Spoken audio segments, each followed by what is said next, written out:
It's Nova 103.5. Let's welcome Barret onto the show. Barret Edelstein, welcome.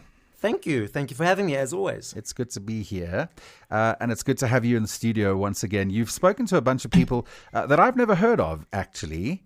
Reggae group. And from Israel, can you believe? Not from Jamaica. So they're an Israeli reggae group. Exactly. Wow. We call them Young Israelites. And yes, basically they're three of them in the band.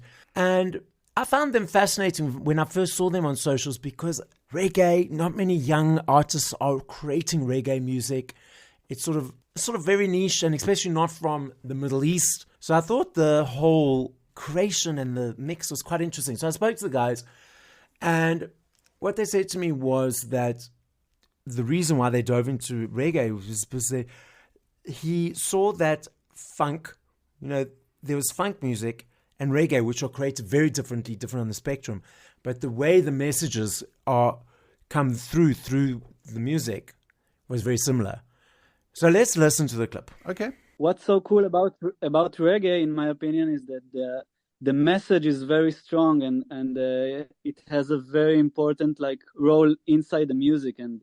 And it's actually funny because musically, punk and reggae doesn't have a lot in common, like playing wise or in the technical aspect, but in the message aspect, it has a very similar attitude and message. So for me, it was very cool to see it in this kind of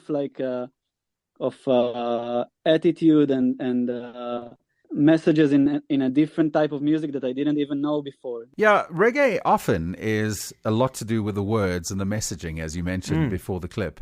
And it comes across there that there's this fusion, I guess you could say, of all of that messaging and the music and the mix of Israel and reggae and Caribbean and all that stuff going on in that band, which I've never heard of. But also for me, the message that comes through is finding common ground where things that you could never think there would be common ground. Well, music. Let's start there. Music. And there's so many other things in the world that need that. But just understanding that, you think reggae and funk are completely opposite. But wait, there's a commonality there. People, whatever else, find the commonality. There's always be that commonality that will pull things together. It's a cool story. I'm going to find out more about the band Young Israelites. You can check them out now on the blog as well. Point your browser to nova.com.na. Under the blog section, I've popped up the full podcast interview with Barret there, speaking to the Young Israelites. You can find out more for yourself and go and check out one of their videos, which I'll post in from YouTube as well. Nice one. Thank you for being with us. Thank you, as always. Just remind us if we want to get a hold of you on all of the socials. All the socials except X. Celeb Savant, CELEB Savant, SAVANT, Celeb Savant. Take it easy. Thank you.